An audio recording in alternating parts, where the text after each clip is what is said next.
Hey Reddit. Buckle up, because this one still stings even years later.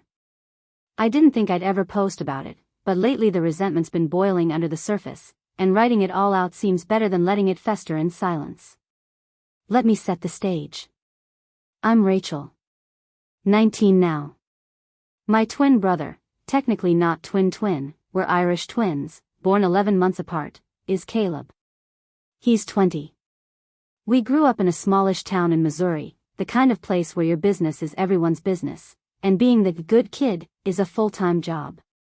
And believe me, I was the good kid. I washed dishes before Mom asked. I kept a 3.8 GPA. I babysat neighborhood kids. I even picked up shifts at Casey's General Store weekends and summers since I was 15. Caleb? Not so much. He was the kid sneaking out at 2 a.m., getting suspended for vaping in the locker room, throwing parties while our parents were out of town, and tanking his junior year GPA so hard he had to repeat English Lit in summer school. He crashed a dirt bike once while drunk and broke his wrist. Got grounded for 2 weeks and then was back to business as usual. Me? I missed curfew once because I helped my friend Ellie through a panic attack at a 7-Eleven, and my parents took my phone for a week. Anyway, you get the picture. Then senior year came around. College apps. Grown-up decisions. Life stuff. And right before Caleb's birthday, his 18th, there were hushed conversations in the kitchen between Mom and Dad. Stuff like, do you think it's too soon? It might help him focus. It's a reward. Show him we trust him. I didn't think much of it. I assumed it was something like a new laptop or a weekend trip. Nope. On the morning of his birthday, I came downstairs to find Caleb blindfolded, standing in the driveway. Dad was holding his phone out, filming. Mom whispered, 3, 2, 1, and pulled off the blindfold. Sitting there, wrapped in a massive red bow, was a brand new 2024 Toyota Corolla. The look on Caleb's face was a mix of confusion and disbelief. The look on my face? Probably a little bit murder why. He screamed, "No freaking way," and ran over to it like it was a golden ticket. Dad was cheering. Mom was tearing up. I stood on the porch holding a cup of coffee I didn't want anymore. That day, I found out 2 important things. Caleb was not paying a dime for that car. Not the down payment, not the insurance, not even the gas. They'd never even considered getting me a car. Not now. Not ever. I asked, cautiously, if this was, like, a first car kind of situation and maybe when I turned 18 next year, I'd get something too. Mom laughed. No really, she laughed. She actually chuckled like I'd just asked for a spaceship. Rachel, honey. You don't need a car. You're so responsible. You'll do just fine taking the bus. Besides, with your savings, you can probably get yourself something later, right? Later. That word sat in my stomach like a swallowed battery. Let's break that down. I'd been saving money, yeah, because I had to. Because my parents didn't hand me cash every Friday night for pizza or gas or spontaneous Taco Bell runs like they did with Caleb. My later was supposed to be college tuition. Or at least a chunk of it. Now apparently I was expected to use it for a car. But only if I felt like it. Because independent Rachel would figure it out. I didn't cry. I didn't scream. I just smiled and nodded. And I took the damn bus. That would have been enough to leave a bad taste in my mouth, but it gets worse. Way worse. A week into the fall semester, Caleb, now Mr. Cool Car Guy, started sleeping in. A lot. Mom would come into my room at 7:15 a.m. with her usual sweet voice laced in guilt. Ratch, honey, do you think you could drive Caleb to the community college? He's still getting used to the roads. I stared at her. Drive him. In his car. That he got for free. While I was up at 6 a.m., catching a bus through 3 neighborhoods just to make it to my early shift at the coffee shop before my classes. But what did I do? I got dressed, put on a hoodie, and drove him. I'd sit there in the parking lot waiting for him to finish class, listening to his stupid SoundCloud playlists and smelling vape residue on his jacket. Sometimes he'd bring Taco Bell into the car and spill Baja Blast all over the floor mats. I'd bite my tongue and silently clean it up before Mom saw. Because heaven forbid the golden boy have to clean something. The worst part? Every time he got out of the car, he'd say something like, "Thanks, Ratch. You're a real one." Like I was some kind of backup chauffeur. Like I liked it. So yeah. That's part 1. The good kid gets to manage just fine. The party boy gets rewarded with keys and a gas card. If you thought the injustice stopped at me being a glorified Uber driver for my own brother in his brand new car, buckle up. This next part? It still makes my blood pressure spike. So, a few months go by. Fall turns into winter. I'm juggling part-time shifts at the Grindhouse Cafe, classes at the local community college, and keeping my 3.7 GPA while also being the unofficial family assistant. Meanwhile, Caleb is still treating his car like it's an extension of his ego. He drives it to class when he feels like it. Parks it across 3 lines. Leaves fast food wrappers stuffed in the console like a raccoon nest. Somehow he's always out of gas, so guess who gets asked for cash? Spoiler, me. Ratch, can you spot your brother 20? I'll Venmo you later. He never did. But then came the crash. It was a Saturday night in late January. Cold as hell. Roads were slick, ice forming on the back roads near Briarwood Lane. I was home studying for a psych exam when I heard the front door burst open. My mom screamed from the kitchen, "Oh my God." I ran to the front hall and saw Caleb, face pale, lip bleeding slightly, one of his sneakers half off. My dad was right behind him, carrying his coat. He looked like he was in shock. And then I heard the words. "There's been an accident." Apparently, he was trying to show off for some girl he'd just started seeing, Amber or Anna or something, and took one of the curves on Ridgepoint way too fast. Hit a patch of black ice and skidded into a guardrail. The car was totaled. Completely smashed on the passenger side. Airbags deployed. Glass everywhere. Somehow he only had a few bruises and a split lip. The girl? Not a scratch on her. Of course. I stood there, stunned. And then came the moment that truly broke me. Why was he even out that far? Mom asked, pacing the living room. Dad muttered, "He doesn't know those roads well yet. We should have kept having Rachel drive him." I blinked. I actually laughed. A sharp, stunned bark of laughter. Wait, what? You're saying this is my fault? Because I stopped chauffeuring him around like I'm his nanny? Mom shot me that wide-eyed, "Don't start" look. Dad didn't even look at me. He just kept shaking his head. I just think we pushed him to take on too much too fast. Maybe if he'd had more time. Time?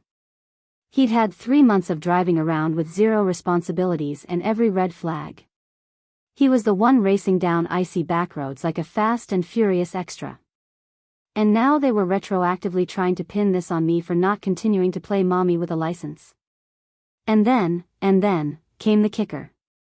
The next morning, after the dust settled, my mom sat me down at the kitchen table with a mug of tea and that, "I'm trying to be reasonable," look on her face. So, Dad and I have been talking. Caleb's obviously shaken. He's lost his car and a little confidence. It might help if he drove something familiar. Reliable. My blood went cold.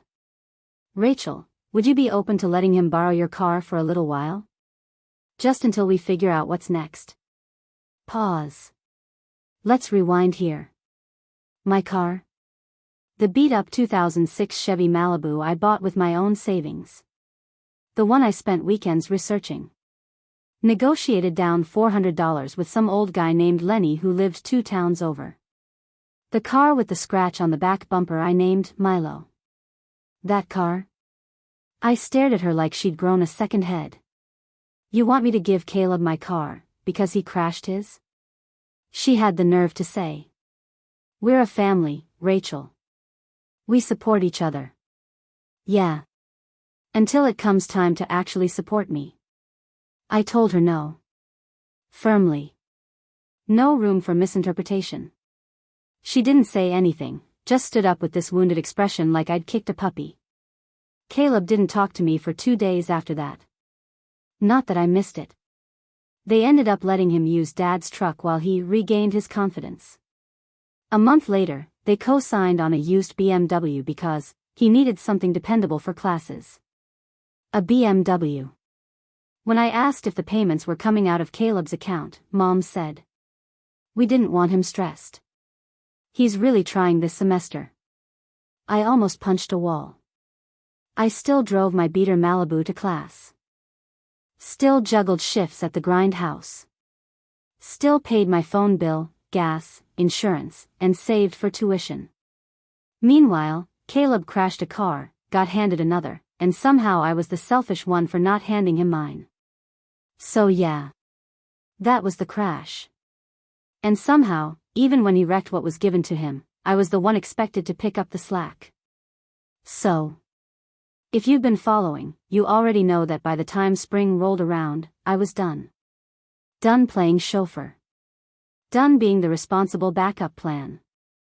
Done pretending like I didn't see the favoritism bleeding through every interaction like a water-stained ceiling tile. I kept to myself more.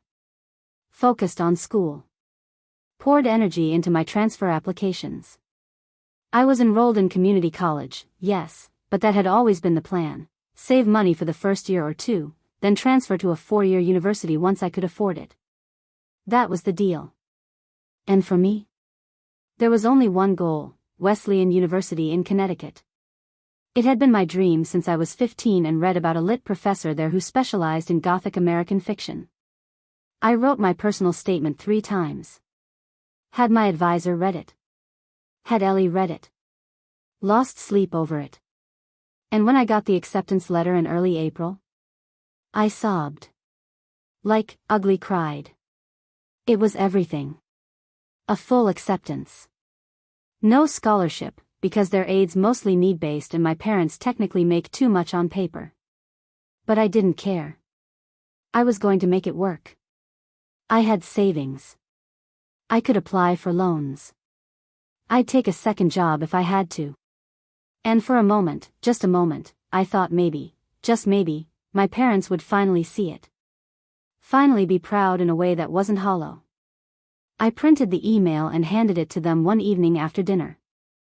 Wesleyan, my dad said, reading the letter. That's, in Connecticut, right? That's so far, Mom added. You'd be on the opposite coast. It's not the coast, I said. It's the Northeast. It's a really good program. This is what I've been working toward. They exchanged a look. That subtle, wordless marital Morse code they always used around sensitive topics. Then Mom said the line that still feels like a gut punch every time I remember it. Well, we were kind of hoping you'd just finish out your degree here. Stay close to home. Help around. Help around. Like my future was a side dish to their household needs. I waited for Dad to chime in, for him to argue in my favor. He didn't.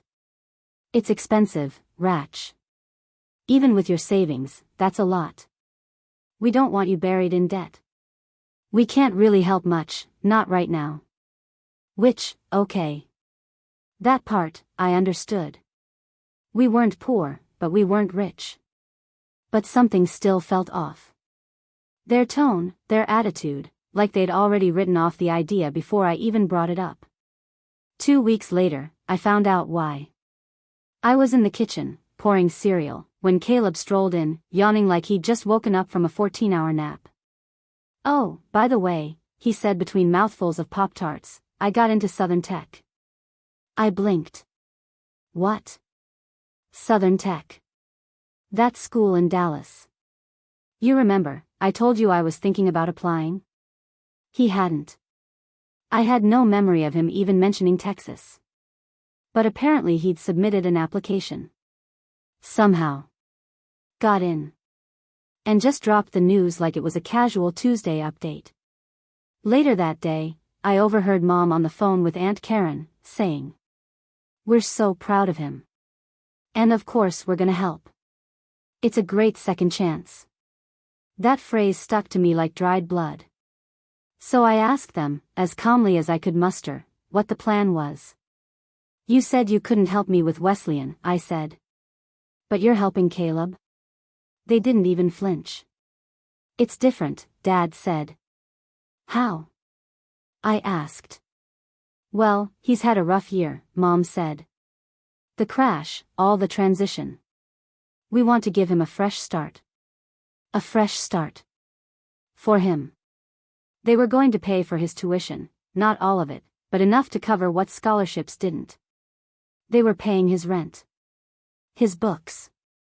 His deposit. His F******ing flights.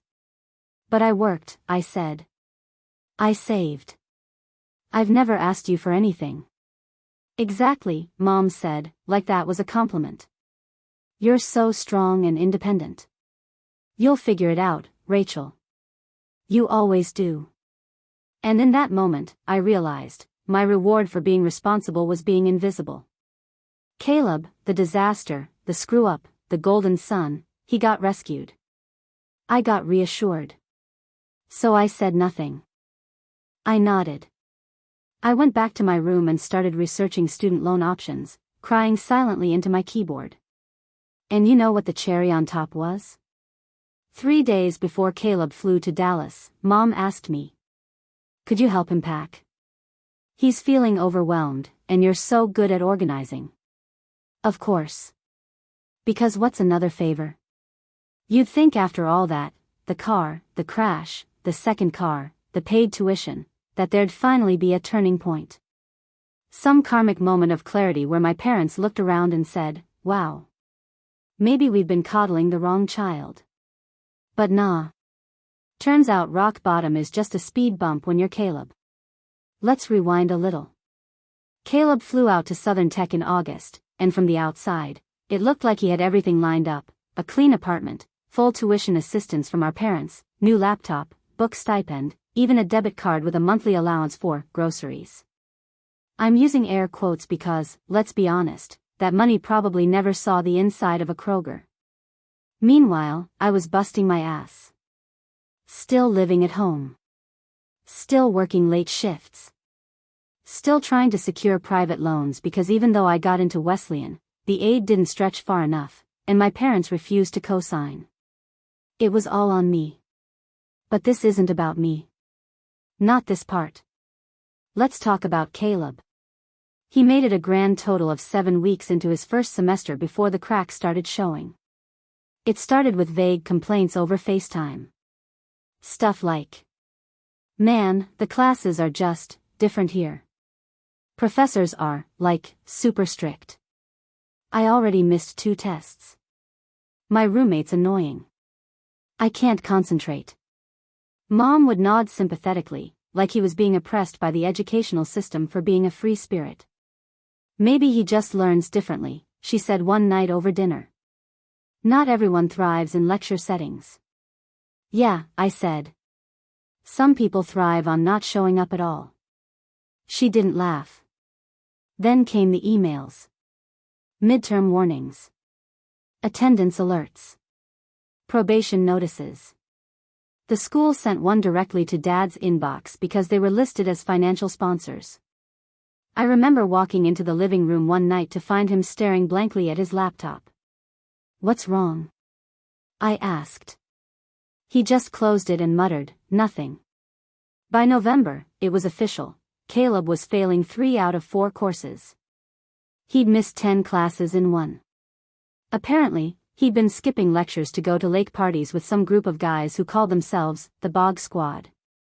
I couldn't make that up if I tried. And then came the academic dismissal warning.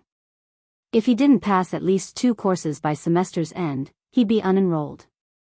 I found out before my parents told me, because Caleb had posted a screenshot of his grade portal on his Snapchat with the caption, "FML, guess I'm too smart for this place anyway, lol. Real mature." When the call finally came, late December, I watched from the hallway as my mom stood in the kitchen with one hand on the fridge, listening intently. I knew it was the school. Her face fell, slowly but completely, like someone deflating. When she got off the phone, she walked into the living room and announced quietly, "They're not letting him re-enroll next semester." I held my breath. This was it. This was the moment they'd realize what they'd done. The handouts. The second chances. The free passes. This was where they'd turn to me and say, "You were right. We should have believed in you more." Instead, my dad sat down on the couch, sighed, and said, "Well, maybe college just isn't for everyone." I almost screamed. "Are you serious?" I asked. "You paid his tuition, his rent, bought him 2 cars, co-signed a lease, and he wasted it." "It's not wasting," Mom snapped, surprisingly sharp. "He tried. He just didn't adjust well. Not everyone is like you, Rachel." "Yeah. No kidding." Then, get this, they offered to let him move back home. Rent-free. No job lined up. No deadline. Just a clean reset. "We don't want him feeling like a failure," Mom said. "We think he just needs some time to recalibrate." Caleb moved back in 2 weeks later. They cleared out the guest room for him. Bought him a new gaming chair. Signed him up for a coding boot camp online that he didn't even attend. And when I tried to bring it up again, tried to plead with them to see what was happening, Dad gave me the ultimate slap in the face. "Rachel, this jealousy isn't healthy. We've always supported you. Let that sink in." Jealousy. Because I was mad they handed every lifeline to someone who burned them all to ash and kept getting more. Meanwhile, I was fighting to afford my future. I eventually deferred my transfer to Wesleyan because the loan approvals fell through. I picked up more shifts. Worked weekends. Tried not to look at Caleb too much because every time I saw him on that couch, controller in hand, laughing at YouTube shorts at 2 p.m., I wanted to scream until my throat gave out. But the best was yet to come. Because apparently, being handed everything and setting it on fire still wasn't enough. I always thought that if I did lose it, it would be something big. A dramatic betrayal, a huge moment. But no. When it finally happened, when everything boiled over, it wasn't some cinematic blowout. It started with a fork. Let me set the scene. It was a rainy Thursday evening in late March. I'd just come home from a 9-hour shift at the cafe where someone literally vomited in the pastry display. I hadn't eaten all day. My head was pounding. My feet felt like bricks. I walked in through the garage, dumped my bag, and went to the kitchen. There were dirty dishes piled everywhere. The dishwasher was full, clean, of course, but no one had bothered to empty it. Again. There was an open bag of Doritos on the counter, one of those massive plastic jugs of chocolate milk left out, and an empty energy drink can tipped over on its side. And Caleb.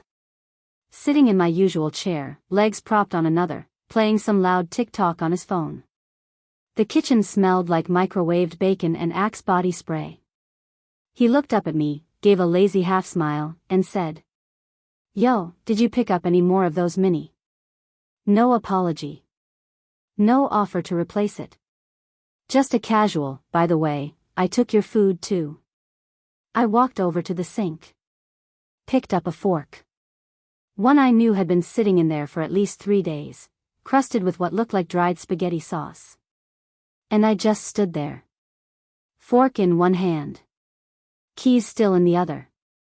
Rain soaking the cuffs of my jeans. Hair frizzed. Exhausted. Numb. Then I snapped. It wasn't loud at first. "I'm not your maid," I said. He didn't look up. Just mumbled, "What?" I said, I'm not your ***ing maid***, Caleb. That got his attention. He blinked. Set his phone down. Gave me this confused, fake hurt look like I'd just kicked his puppy. Dude, chill. It's not that serious. And I lost it. Not that serious? You've been sitting on your ass in this house for 5 months. Doing nothing. No school. No job. No rent. You sleep until noon and complain that the Wi-Fi's too slow.